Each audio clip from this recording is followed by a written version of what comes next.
It's hard to tell, but I think the leadership in the group is very good. A number of guys stepping up, making comments. A lot of guys wanted to talk tonight about, what we should be focused on and what we should be doing. When you're a coach and you step back and the players are talking about the right things before the game, during the game, at halftime, it's a good thing. It's a great thing. I'm very proud of that. I think it was just the energy of the opportunity to play in a huge game, in a final at home. And we knew that, we had to put a lot of work in this year and that, this was going to be the fruition of it. We'll go to the middle. Was there a point either before or during the season where you said to yourself, this is a champion caliber team? Nothing that I recall. My job lends itself more to be day in, day out, looking at what can be improved in the team and then maybe more specifically in the individuals. So I didn't look at it that way for most of the season. I'll tell you this, I knew from early on that we were going to be a good team, and I knew that we were going to be competitive week in, week out. I knew we were could be very tough to play against, and I knew we were going to be in every game we played this year. So I knew that pretty early on. Stay to the right with Matt. First off, congratulations on the championship. At the end of last week's shootout winner, I asked you about the fatigue factor going into this match. How did you prepare for it? How do you think the team responded today? Yeah, we tried to do the best we could during the week to make sure that we were getting recovery, gave an extra day off, made sure the training was done in the proper manner.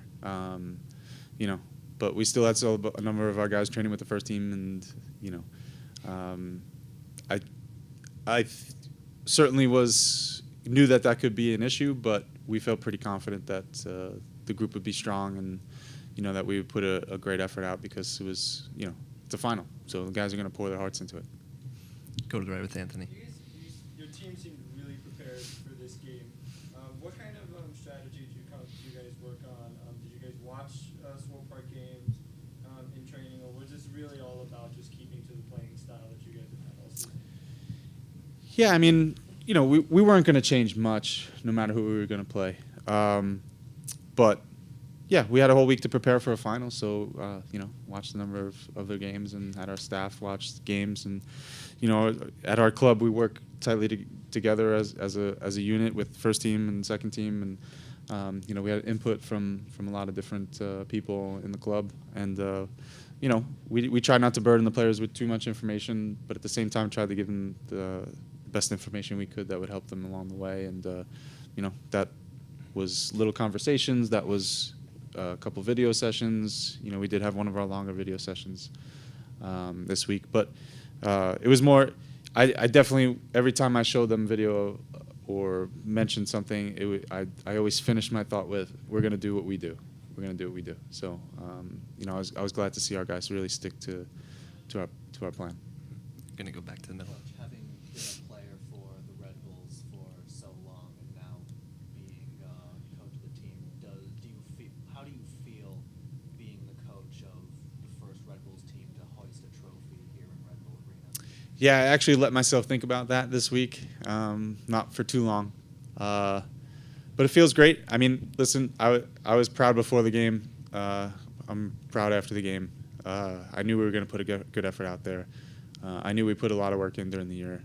These guys have been great. When you have a team that's, when you have different heroes each and every week, when you have guys that, when you change players from week to week and everybody seems to step up, that's a good feeling as a coach, because you know that the message is coming through and the guys are together and buying in and pushing themselves and picking each other up and doing all the things that we would call teamwork. So, go to the left with Nicholas. After they pulled the goal back 2-1, they'd obviously put in a pretty strong shift in the second half.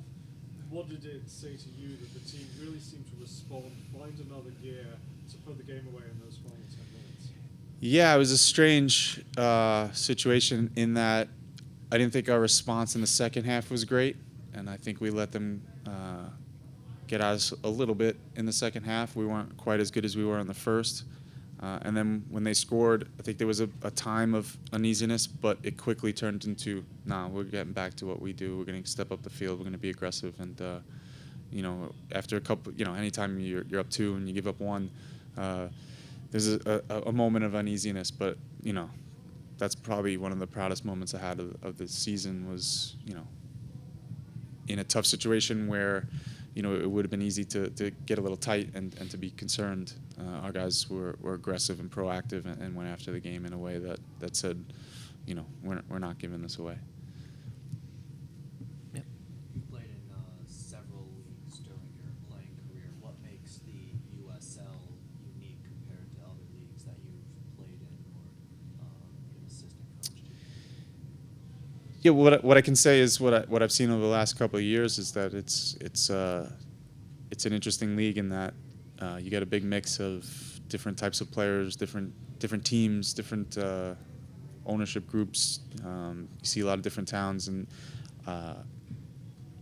I really enjoyed the challenge of working through a USL season in that each and every week was a different team and a different way of a style of play, and the league has certainly grown over the last few years, and with the addition of the MLS reserve teams, it's got an interesting dynamic, and it's a lot of fun to be a part of with the combination of different styles of play and different ages, a lot of younger players, the ability to use academy players.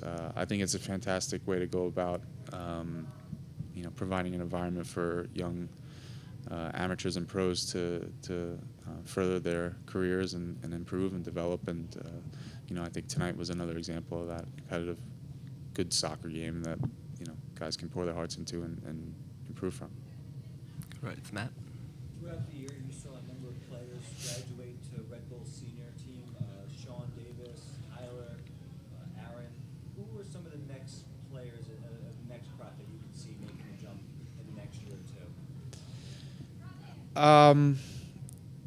Yeah, I mean, I take a lot of pride in my work, and I hope it's everyone. I know that's not the case, but I think a number of guys have really shown that they deserve an opportunity to show what they can do, whether that's with Rebel 2 or Rebel 1 or someplace else. The way the group came together and worked was, it was due to the fact that there were no weak links and that everybody was in it and willing to work and improve and go about their business in an honest way that said, listen, I'll listen to you and hear what you think about what I can improve on, and guys have gone about that. I think Florian and Vincent, had excellent ends of the year, ends of the season, and, showed more of that tonight. I'm proud of the academy guys stepping up, and Kevin O'Toole, and, being a kid that's in high school that, is training with our U18s during the week and then comes and plays in a USL final on the weekend. It's, for him to put in an effort like that is impressive. And, I can name a number of guys up and down the roster, but, those are definitely a few. We'll take 2 more questions starting in the middle. You're obviously getting ready to celebrate a huge win, but I think we all want to know, what does 2017 hold for WOLYNIEC and Red Bulls too?